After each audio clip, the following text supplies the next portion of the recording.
जय जगन्नाथ बंधुगण मु आपणक सामाजिक बंधु प्रेमानंद मिश्र।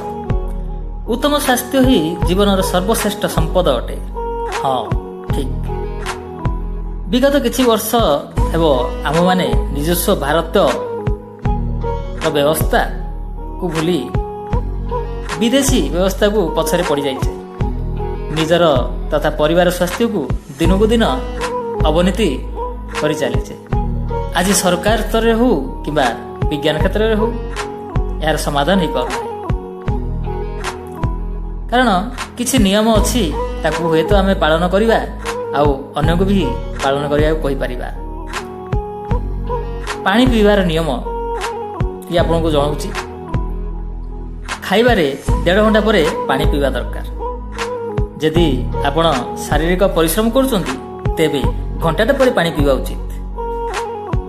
यदि आगुरु पानी पी देइचंती तेबे घंटाटे परे खाद्य खाइबा उचित।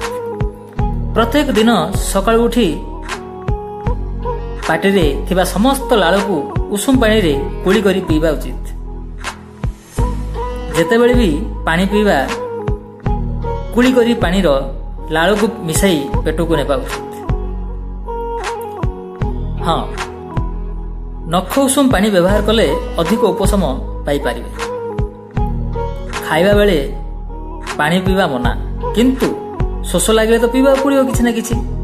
आमे सेथिरे व्यवहार करि परिबा लेंबू पानी, दही, क्षीर किंबा फल जूस। आ गोटे कथा फल जूस पीवा समय सकाळ 12टा भितरे आउ दही पानी पीवा समय 12टा रु 4टा भितरे आउ क्षीर 4टा परठू संध्या बा रात्र पंथे। पानी सर्वदा बसी करी पीवा उचित आउ क्षीर ठिया होई पीवा उचित। आउ खाइबार नियम सूर्य उदय हवार 3 घंटा परे भरपूर जतिकी आपण खाई परिबे खाई नियंतु शांति रे।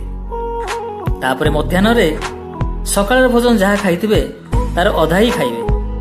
आ रात्रि भोजन जहा आपण मध्याह्न भोजन रे खाइथिले तार अधा ही खाइबे।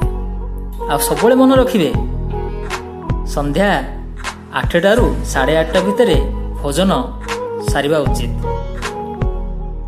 ए उपदेशटी हुए तो समस्त काम रे लागिबो आउ आमे स्वास्थ्य